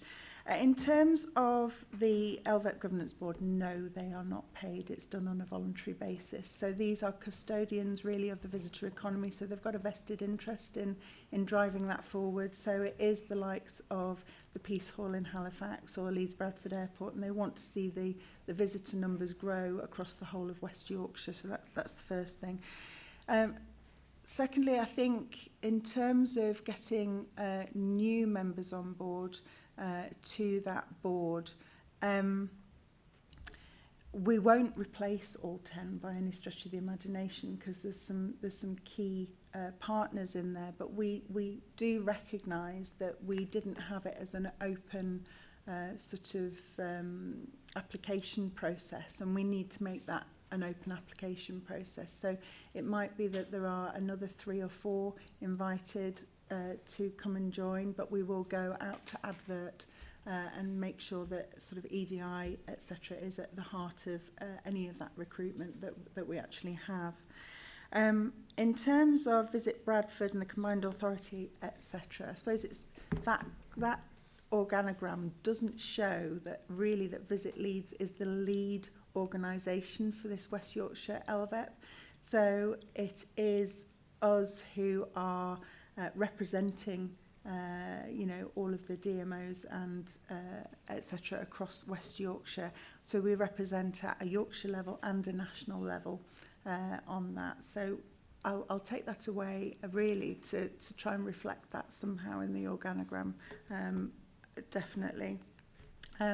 In terms of the convention centre, and apologies if I've missed a bit out because my pen ran out, but in terms of the convention centre, there's nothing definite about this at all, but the ambition is to have a convention centre, and the Royal Armouries has ambition to have a convention centre down there. And all of the work that's been done on that to date would enable us to have a minimum of sort of 1,800 delegates seated. At the moment, we have a capacity in the city of 1,000 delegates seated, and what that does is it curtails our access to the market. With 1,800 delegates seated, we would have access to 97% of the whole market share. And the top 3% are sort of the NECs of this world, or the you know, the Manchester sort of convention centre. And the NEC, I don't know how many people the NEC can house, but obviously that market is diminishing as well post-COVID. So there's not a rationale to have another sort of NEC here in Leeds, and having access to 97% of the market was deemed adequate. So yes. Hopefully that answers everything. Thank you. Thank you. Councillor Miller? Oh yeah, thank you. Just very briefly, obviously, where Leeds Bradford Airport fly to, and which operators they work with is a matter for them within obviously kind of the planning framework. Flights from Leeds, kind of if you have a connecting flight, most of them would probably have to go to Schiphol Airport at the moment, which obviously is going to be a bit of a barrier in kind of that economic growth through there. I have been involved in conversations about a whole range of things with the airport. They're looking at different technologies. They're looking at kind of medium haul flights, kind of what their runways and everything can hold. So I don't think it's my place to comment exactly on some of their business decisions. I think as a council, the relationship with the airport is twofold. There is the economic element, but there is also kind of that quasi-judicial element as well. So I think we would just have to respond to any proposals the airport chooses to make. Thanks, Councillor. Councillor Miller? In terms of the conference centre capacity, are we losing out currently, or is this something that we're kind of forecast to lose out in future with growth? And are we kind of hitting our capacity regularly with, I appreciate we don't have the capacity to do the larger scale ones, but in terms of the 1,000-seat capacity that we now have, are we kind of routinely hitting that? We could always do with more, Councillor Miller, I think.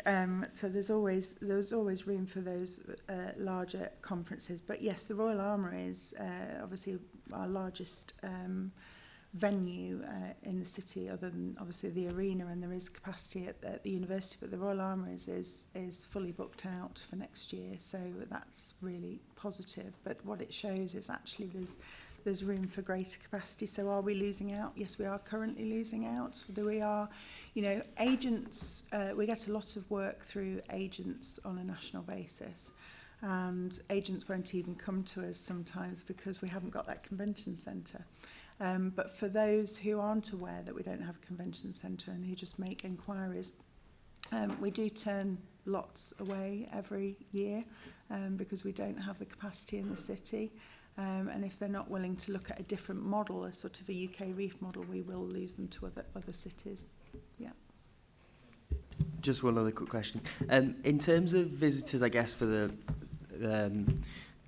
non-business visitors, do we kind of track how satisfied they are with the offer that Leeds currently has?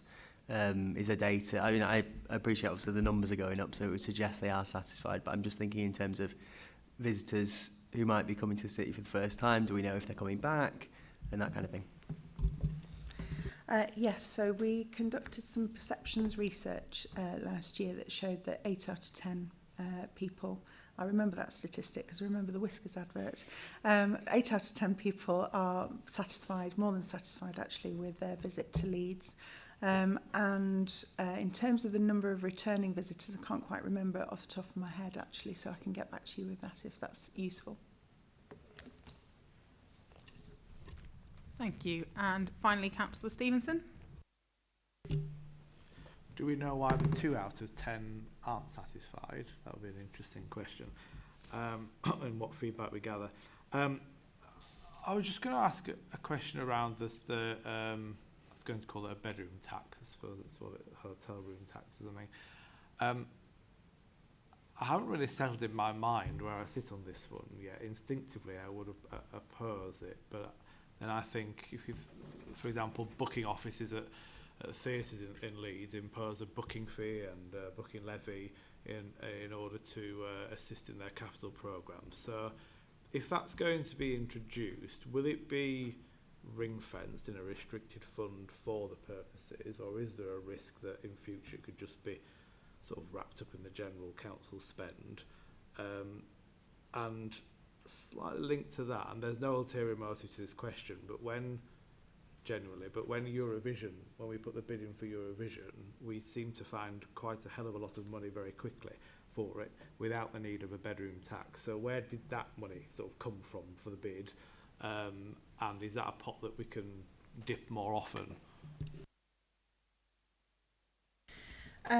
Right, so in terms of the 2 out of 10 who aren't satisfied, it's not that they're not satisfied, it's just that 8 out of 10 were very satisfied. So that's for clarification.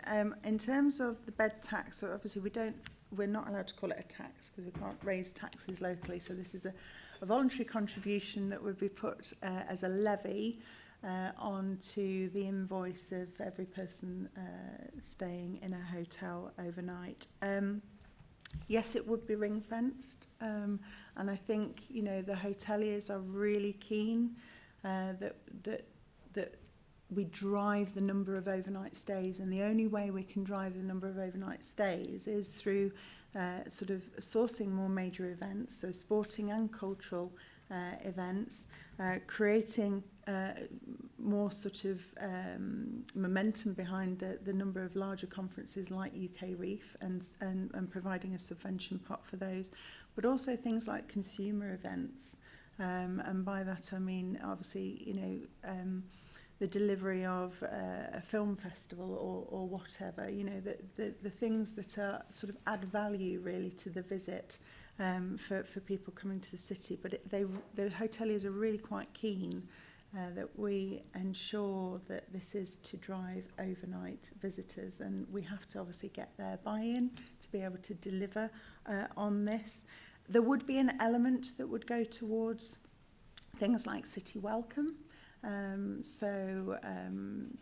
ambassadors welcoming people into the city, or marketing, or cleaning, street cleaning. So there would be, you know, with an increased number of events, we would need even more of that.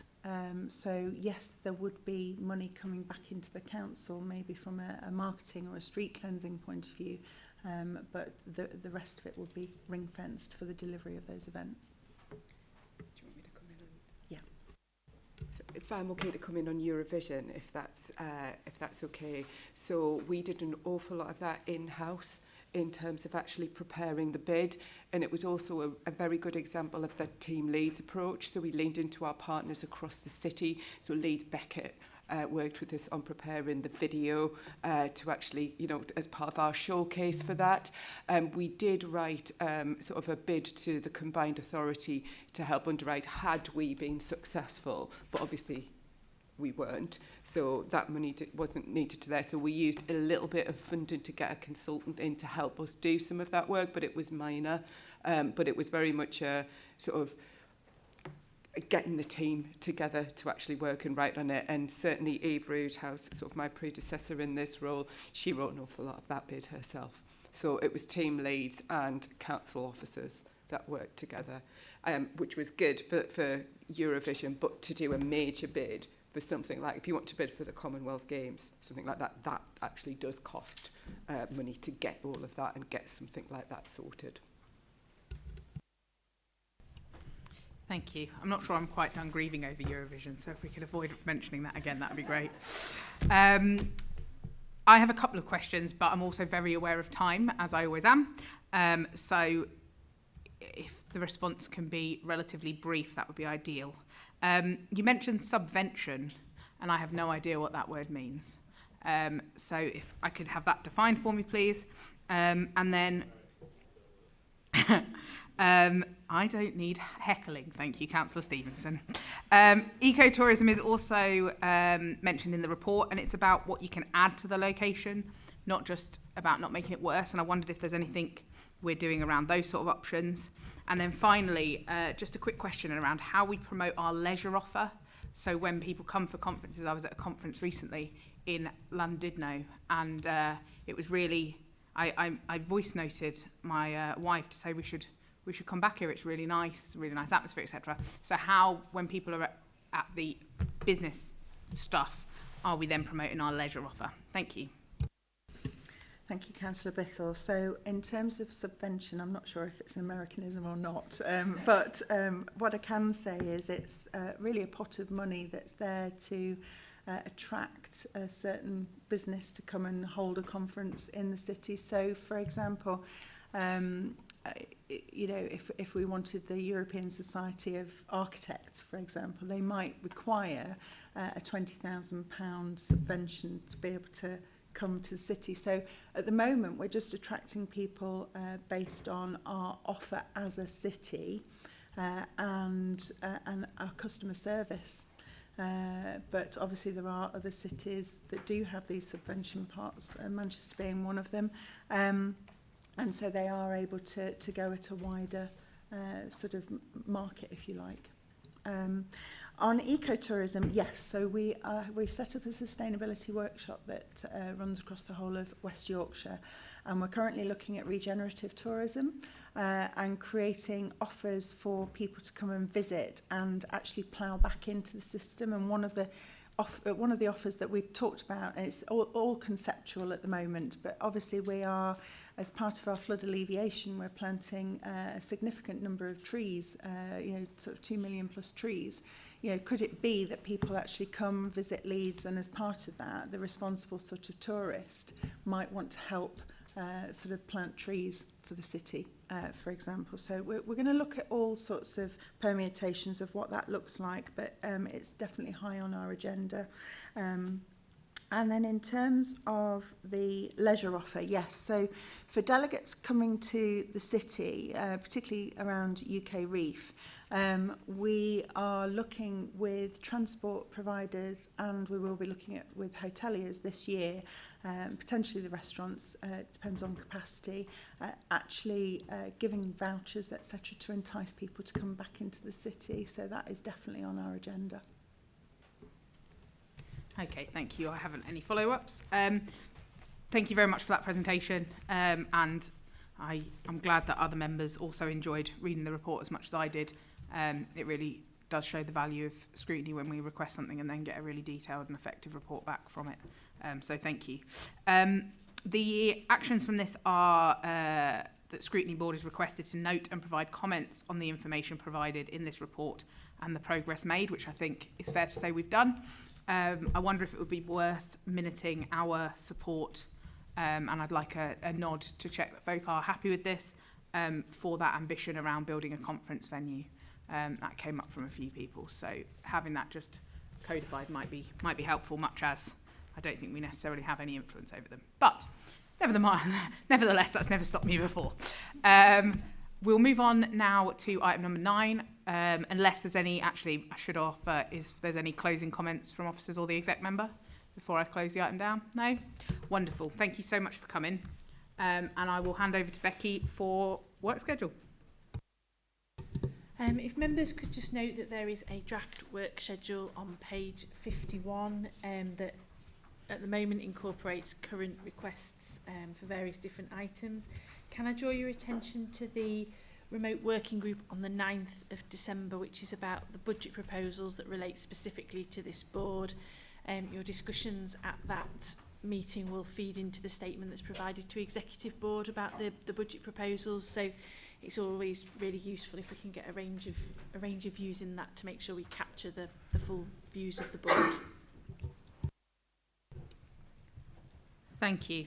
The only action on that is members are requested to consider the work schedule and any further requests or amendments. I know you guys aren't backwards and coming forwards with your requests, so and I'm grateful for that because it helps to inform a decent scrutiny board's work schedule. So is there anything that anyone wants to mention, comment on, or is that everything? Lovely. In which case, the next meeting of the Scrutiny Board will take place on the 27th of November at 10:15 a.m. and there'll be a pre-meeting for all board members at 10 a.m. Thank you very much.